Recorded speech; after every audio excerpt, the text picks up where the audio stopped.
Evaluasi dan pelacakan adalah tahap penting dalam memastikan bahwa implementasi dari suatu proyek, kebijakan, atau strategi berjalan sesuai dengan rencana dan mencapai hasil yang diinginkan.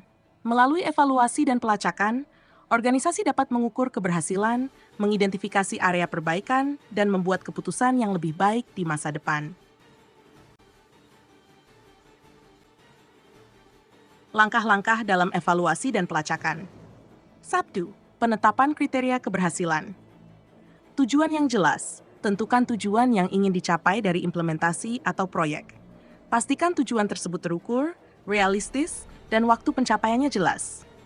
Indikator kinerja. Pilih indikator kinerja utama, Key Performance Indicators, yang akan digunakan untuk mengukur keberhasilan. Ini bisa berupa metrik kuantitatif atau kualitatif, tergantung pada sifat proyek. 2. Pengumpulan data.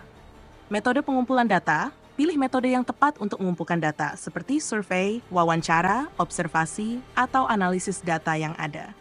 Frekuensi pengumpulan tentukan seberapa sering data akan dikumpulkan dan dievaluasi. Ini bisa bersifat berkala, mingguan, bulanan, atau berkelanjutan. 3. Pelacakan kemajuan. Pemantauan terus-menerus. Lakukan pemantauan secara terus-menerus terhadap kemajuan proyek menggunakan indikator yang telah ditentukan.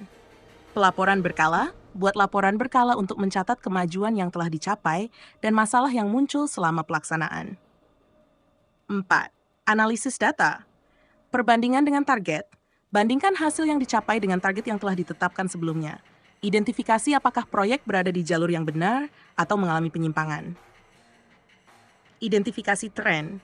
Analisis tren dalam data untuk melihat pola yang dapat memberikan wawasan tambahan tentang keberhasilan atau kegagalan proyek.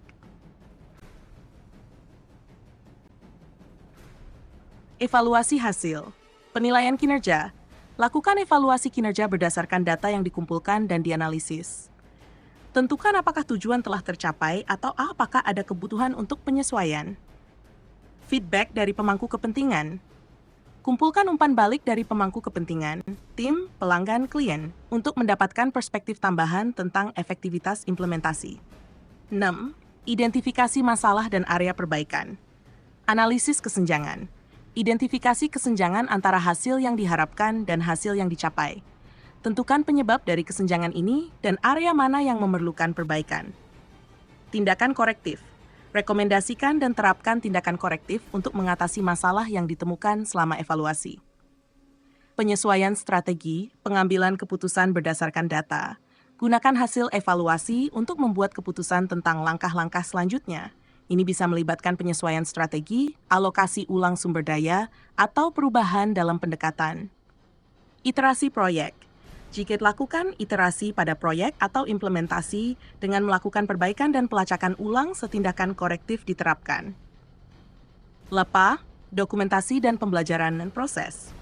Dokumentasikan proses evaluasi dan hasil yang diperoleh, termasuk masalah yang dihadapi dan solusi yang diterapkan.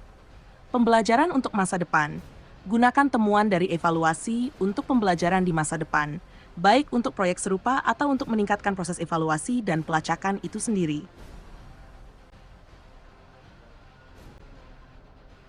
Alat dan teknik untuk evaluasi dan pelacakan. 1.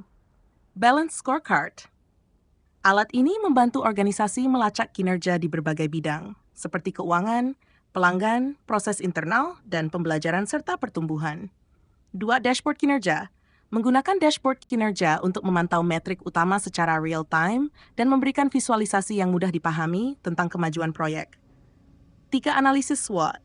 Menggunakan analisis SWOT, Strengths, Weaknesses, Opportunities, Threats, untuk menilai hasil implementasi dan mengidentifikasi faktor internal dan eksternal yang mempengaruhi hasil. 4. Survei dan kuesioner. Menggunakan survei dan kuesioner untuk mengumpulkan umpan balik kualitatif dari pemangku kepentingan tentang keberhasilan implementasi. 5. Audit internal.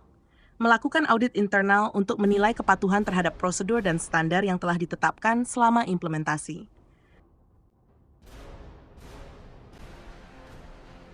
Tantangan dalam evaluasi dan pelacakan. Ketidakakuratan data. Data yang tidak akurat atau tidak lengkap dapat menghambat evaluasi yang tepat dan menyebabkan kesimpulan yang salah. 2. Kurangnya sumber daya. Tanpa sumber daya yang memadai, waktu, tenaga, teknologi, pelacakan dan evaluasi mungkin tidak dilakukan secara optimal. T. Resistensi terhadap evaluasi. Kadang-kadang, individu atau tim mungkin resistensi terhadap proses evaluasi, terutama jika mereka merasa itu akan mengarah pada kritik atau beban kerja tambahan. 4. Kompleksitas proyek.